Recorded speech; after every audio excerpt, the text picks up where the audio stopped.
July the 9th, 2019, and we'll call a special meeting of the Planning and Zoning Commission of Bastrop, Texas to order. Madam Secretary. Debbie Moore. Present. Patrick Connell. Here. Cynthia Meyer. Here. Richard Gartman let us know he would not be in attendance. Matt Lassen said he would be attending, but he's not here yet. Cheryl Lee. Present. Greg Sherry and Tom Dawson let us know that they would not be in attendance. Pablo Serna. Here. And we do have a quorum. Item 2 is citizen comments. Do we have any citizens who have signed up and wish to comment on something not on the agenda? No? Not at this time, Madam Chair. Then we will skip that and go on to item 3, items for individual consideration.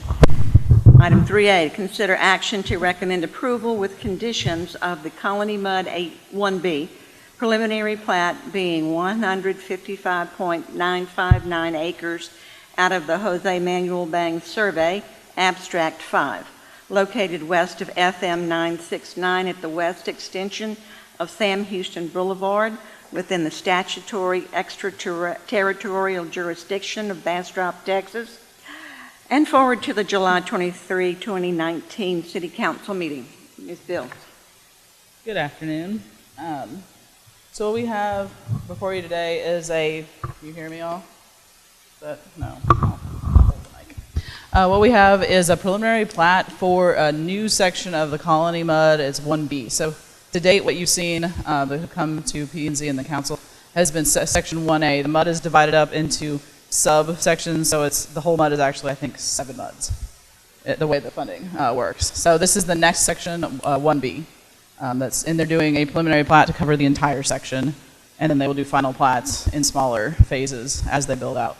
So I don't know if you can see on there, you can see section 3A and 3B were the last sections that came up, but those are between 969 and the river. And then on this side we have section 1A, 1B, 2A, and 2B in the original 1A section. So this is the next section. This will, just a reminder, preliminary plats are required by the local government code and by our own subdivision ordinance. Once plats meet the ordinance, they have to be approved. And then once this is approved, the next step the applicant move on to is the public improvement construction plans that'll address the water, sewer, and all of the utilities that'll go in to serve the subdivision. In your packet, you had a copy of the entire plat. It was split out on several pages, but this is the entire area. It's 370 single-family home lots.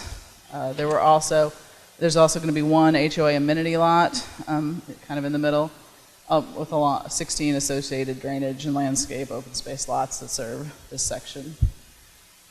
Currently, this site is undeveloped. This is in our 1 mile extraterritorial jurisdiction. And the lot standards are determined by the consent agreement, second amendment that has been approved by City Council. And in our future land use, it's neighborhood residential, which the subdivision meets that definition. Once staff is deemed a plat administratively complete, meets all of our codes, is usually when we bring it to P&Z and then City Council. At this point, we're kind of at an impasse with the developer. Staff has been requesting some additional connections through the subdivision that will allow for connectivity to the north and south. The way the subdivision, the entire development is set up, Sam Houston Boulevard runs, wrong button.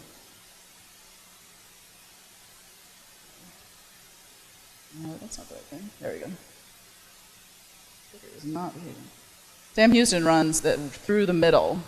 So the only connections for this subdivision will be at 969 here. It continues and makes kind of an L. It also connects to 969 at the top. And then there are 2 connections to the existing colony section that's not in the mud, which are gated, actually. And then there's one additional stub out that they've provided in this plat. What staff is requesting is an additional connection to the north, somewhere in this vicinity, that would allow connection from Sam Houston to the north and to the south for future development, because otherwise you're going to end up with a large section of land in the middle that doesn't have any connections. Additionally, you're going to have between the current consent agreement allows up to 2,500 homes. They're allowed through their utility allowance to do 4,300 homes, which They will probably come back in at some point and amend the consent agreement for that. Which means with the 5 connections that they're showing currently in the entire plan, you'll have an average of 454 to 841 homes that are trying to get out of each one of those connection points with only the 5 connections. So that's why staff is requesting some additional connection from the main thoroughfare of Sam Houston. The developer is requesting that these be considered private streets and that they be allowed to gate them, any of the streets. Our subdivision code does state that we don't allow private streets. To allow private streets, it has to be approved by City Council to allow the private streets. The consent agreement is silent regarding any mention of the streets, whether they're private or how they're managed. So what staff is recommending is that allowing them to do some gated streets, but to leave the main thoroughfare of Sam Houston and the stub outs to the north and south ungated. So they would, so the individual neighborhoods could be gated, but by leaving free flow of traffic on Sam Houston and on the stub outs, it would allow for better emergency access. You wouldn't have gates that fire's trying to get through on Sam Houston when they're trying to get back into the, section 1C and 1D that'll come later. So in exchange for allowing them to do gated streets in some of the neighborhoods.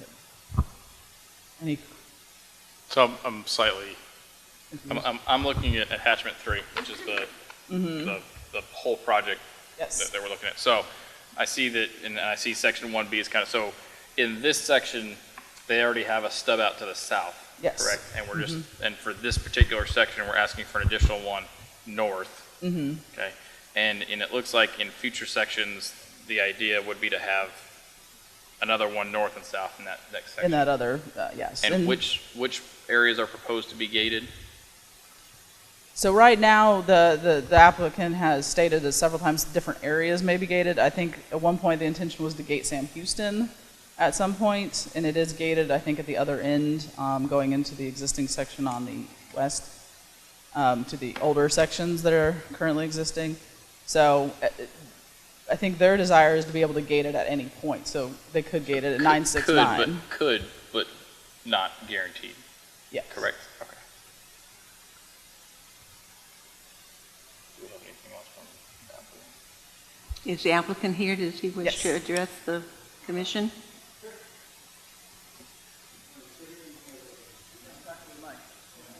Got the wireless mic. I'm lying now. My name's Brendan McEntee. I'm a civil engineer with CBD.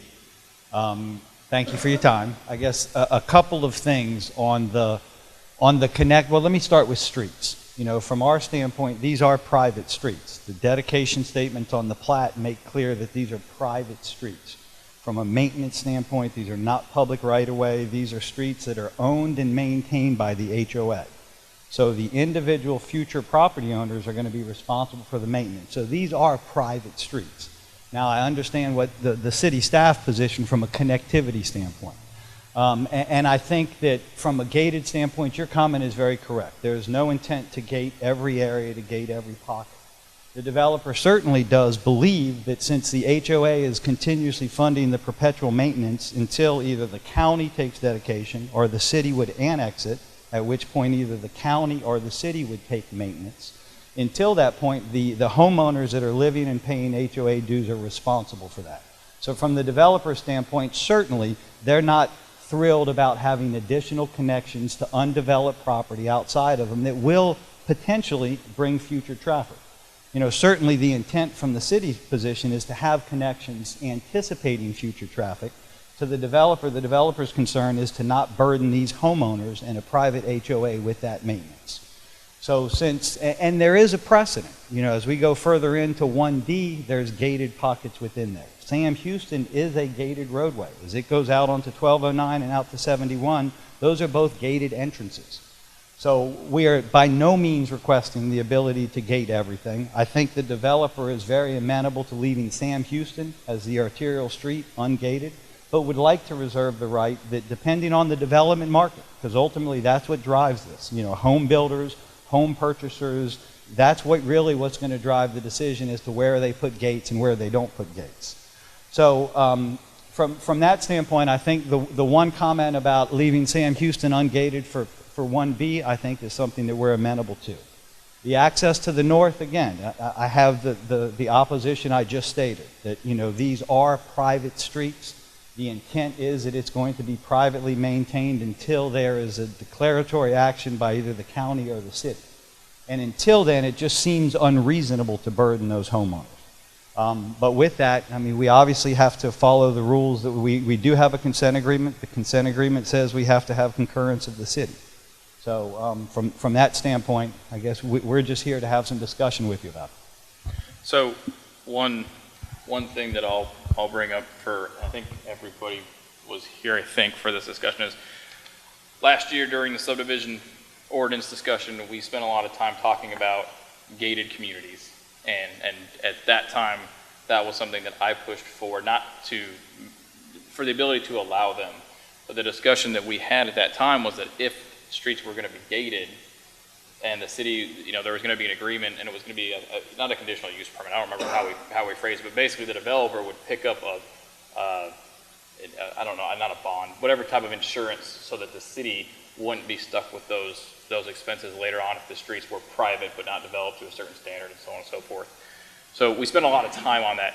The burden that you're talking about putting on the homeowners and the developer, because the developer over in that area still covers a lot of the cost of maintaining the infrastructure there. We're talking an extra 30 feet of road?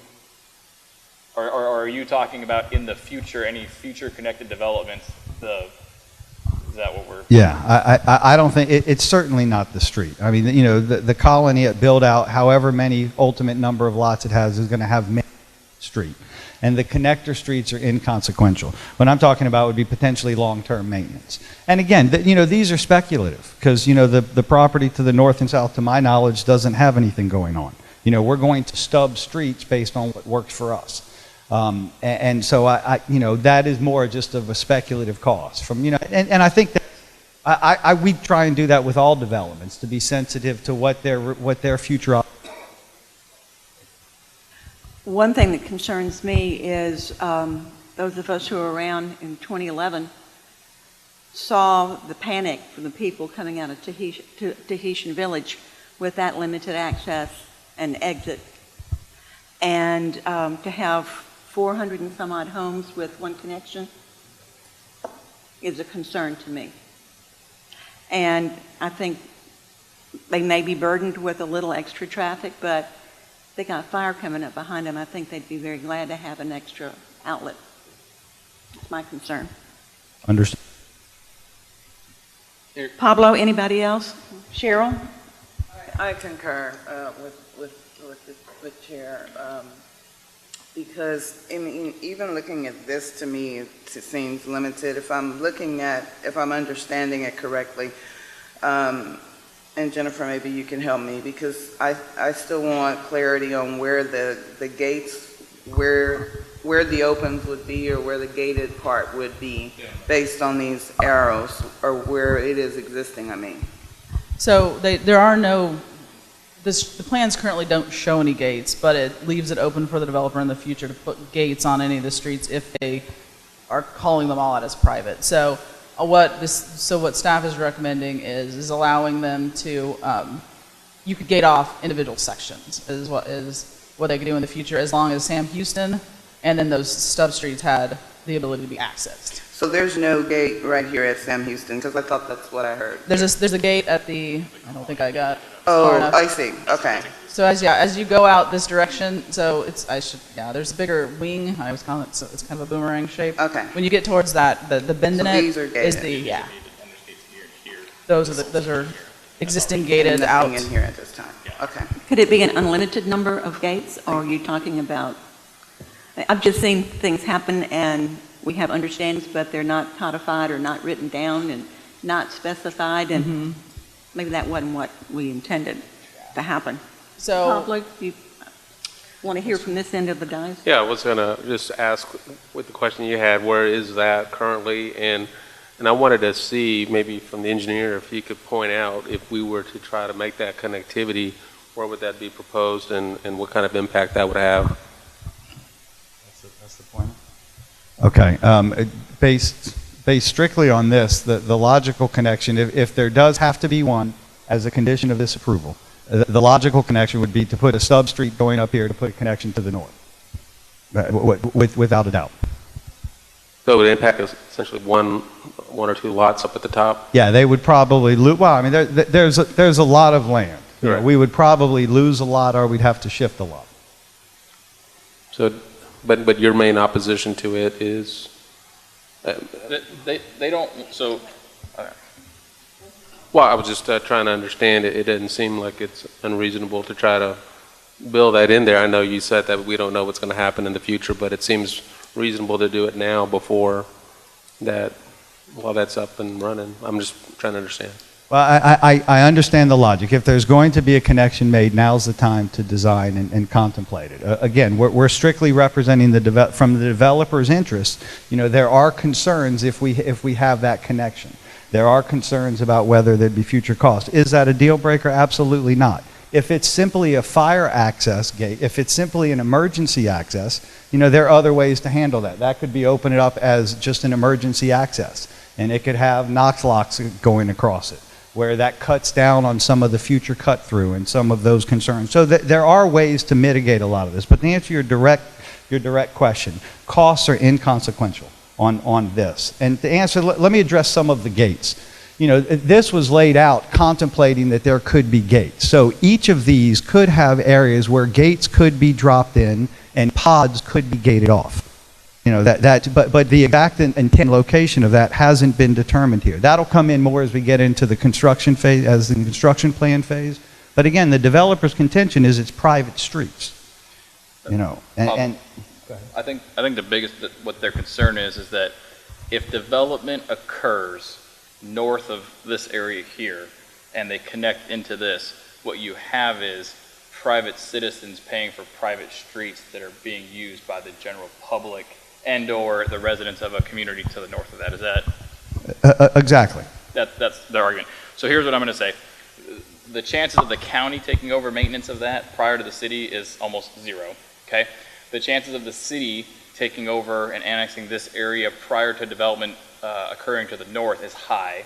And since the expectation of the developer in the future is for the city or county, but likely the city, to take over maintenance of that, it would make sense that the city have a, not only a right, but a looking out for future of everybody to request the access they're doing. So because the developer's primary idea is that in the future the city will take over, I'm going to have to side with staff here that we have to look out for the connectivity in the future, and that should be put in there. I think the chances of the city annexing this area before future development is high. So I would have to disagree that private citizens with private streets will be fronting the cost for other. It's just not.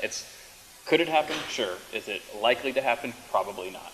And so I don't think the developer's argument for that carries much water in the reality of how things will actually happen. So. I just agree with staff recommendation because I think with that many homes, the connectivity needs to be greater than what's proposed. So I do agree with staff recommendations. Jennifer, are you guys going to go back to the table and try to work on this, or are you looking for a vote from us No, we're tonight? just looking for, so our recommendation is to approve the plat with the conditions that an additional stub out is added to the north and Sam Houston and the stub out streets remain ungated. That's conditions that. Do you care where that stub out is? As long as it provides that connectivity in this section, no. Okay, So they could rework it to not front those houses onto it. So you would be okay with them rework it however they want. You don't need any additional control over where in the section it should be. No, it Okay. would, be You're better not if it was concerned lined with the up. number? But And you're not concerned with the number of gates? no, as long as Sam Houston and the stub outs, the main streets are allowed to be Okay. free flowing. Is there any other discussion? If not, I'll entertain a motion. I have a motion to approve staff recommendation as is. Is there a second? Second? Will you call the roll, Madam Secretary? Debbie Moore, Patrick Connell, Yes. Cynthia Meyer, Yes? Cheryl Lee, Yes. Pablo Cerna. Yes. Motion carries unanimously. Thank you all. And from what I understand, we do not have updates. Yeah, we've met with you guys a Since lot we more met than just we've a met with couple days council, ago. so. Yeah, yeah, And okay. you'll get to talk to council directly in a few minutes. Do we have any individual requests from P&Z members? I didn't want to, I recall the meeting where we didn't quite have a quorum and we were going to be going over Chapter 4, Section 4 of the comprehensive plan. What happened with that? It will be scheduled on our next regular meeting. Yeah, we just pushed it back a little bit. If there is nothing else, we can move on to item 5. Make a motion to adjourn. Second. Everybody in favor? Aye. Aye. Thank you.